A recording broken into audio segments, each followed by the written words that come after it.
Medjugorje, el relato de Miriana extraído de su libro Mi corazón triunfará. Para no violar los derechos de autor, el presente vídeo contiene algunos extractos no siempre textuales del libro. Me llamo Miriana y he tenido visiones de la Virgen María durante más de 35 años. No podría decirlo de una manera más directa.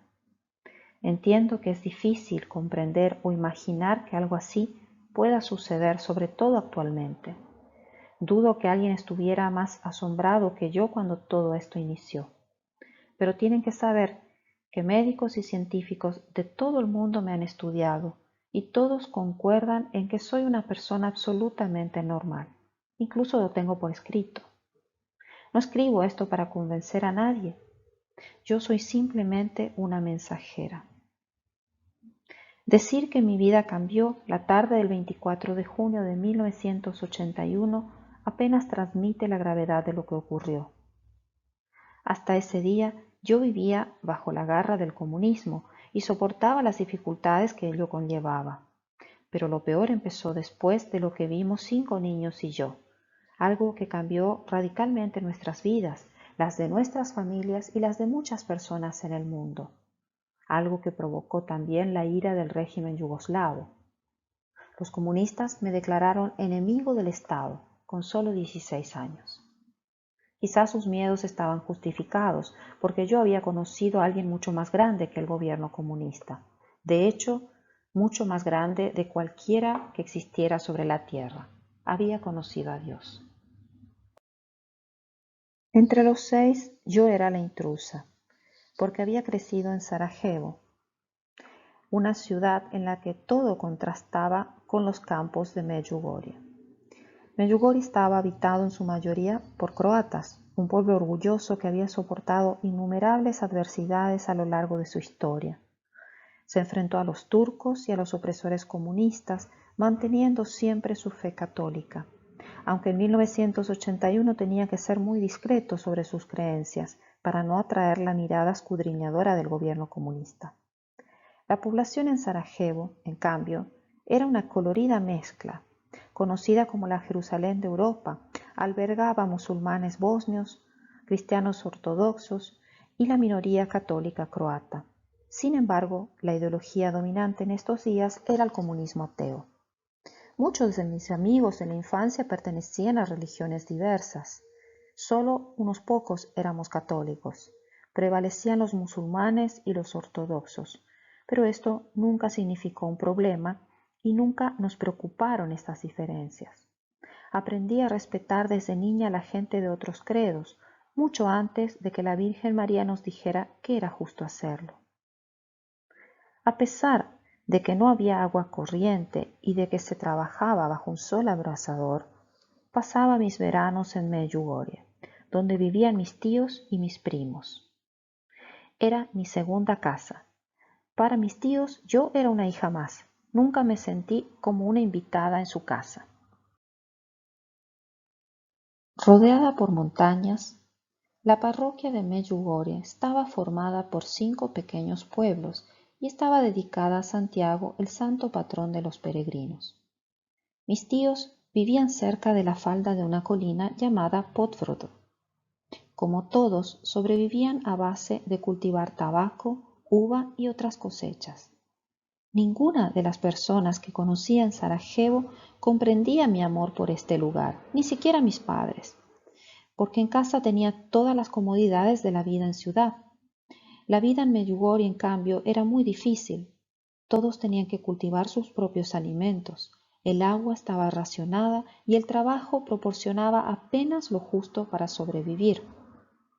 En Sarajevo mis padres me trataban como una princesa, a veces hasta me llevaban el desayuno a la cama y siempre cocinaban lo que me gustaba. A pesar de estas diferencias, adoraba Medjugorje. Mientras mi familia en verano iba de vacaciones al mar Adriático, yo iba a un pueblo agrícola perdido en las altas tierras de Herzegovina. Me acuerdo de ser muy pequeña y jugar con mis primos y sus amigos corriendo por los campos abiertos, escondiéndonos entre los viñedos. Conocía en el campo una libertad que no tenía en la ciudad. También había un niño pequeño que era especialmente amable conmigo y se llamaba Marco. Era un año mayor que yo. Nuestros padres eran amigos. Cuando nos visitaban en Sarajevo, Marco venía con ellos. Me transmitía paz y estaba siempre sonriendo. De adolescentes, el cariño de Marco se convirtió en una atracción romántica, pero era demasiado tímido. La mayoría de los días, mis primos y yo nos levantábamos antes de que amaneciera para recoger el tabaco del campo, que luego colgábamos para que se secara. Solíamos tener algo de tiempo libre al acabar nuestro trabajo y nos divertíamos con cosas sencillas, como caminar por las afueras del pueblo. Una de mis mejores amigas era una niña alta de pelo oscuro llamada Ivanka. No vivía muy lejos, en Mondstadt. Solía pasar los fines de semana y también el verano en Medjugorje con su abuela, por lo que era más del lugar que yo. En 1981, cerca del final de mi segundo año de instituto, empecé a sentirme bastante rara. Era mucho más que la simple emoción por las próximas vacaciones. Se manifestaba en mí un gran deseo de estar sola, rezando. Me apartaba a rezar en silencio. Por ese tiempo frecuentaba uno de los mejores institutos de Sarajevo y durante los recreos empecé a ir a una vieja iglesia ortodoxa que estaba cerca del colegio, encendía una vela y rezaba. Este extraño sentimiento y necesidad se intensificó cada día hasta llegar el fin del curso, cuando emprendí mi viaje a Medjugorje. ¿Qué me estaba sucediendo? ¿Por qué me sentía de repente con tanta necesidad de rezar y a todas horas? A los pocos días de llegar recibí la respuesta. La mañana del 24 de junio de 1981 era la festividad de San Juan Bautista y en Medjugorje los días sagrados eran días en los que no se trabajaba. Esto significaba que teníamos más tiempo libre a disposición. Era una oportunidad para ponerme al día con Ivanka. Su familia vivía al lado de la casa de mi tío. Así tomamos una carretera estrecha y nos detuvimos antes en la casa de una niña que vivía cerca llamada Vika para saber si quería venir con nosotras a pasear. Como estaba durmiendo, su madre nos prometió que le avisaría que habíamos pasado a verla. Así continuamos nuestro paseo por un camino sin asfaltar a la sombra de la colina del Podrodo, hablando acerca de la tormenta que se había abatido sobre la zona y que había dejado sin funcionar las líneas telefónicas. La madre de Ivanka había muerto 2 meses antes, después de una larga enfermedad. Era una mujer santa. Había abrazado con sufrimiento su enfermedad sin quejarse y por ello Ivanka iba vestida de luto. Seguiría así durante un año entero. Podía oír la tristeza en la voz de Ivanka mientras conversábamos. Cansadas de caminar, nos sentamos en un lugar sombreado a los pies del Podrodo. En medio de nuestra conversación, Ivanka de repente dice: «Creo que veo a Nuestra Señora en la colina». Estaba mirando hacia ella, pero pensé que estaba bromeando y no miré. «Sí, seguro», respondí.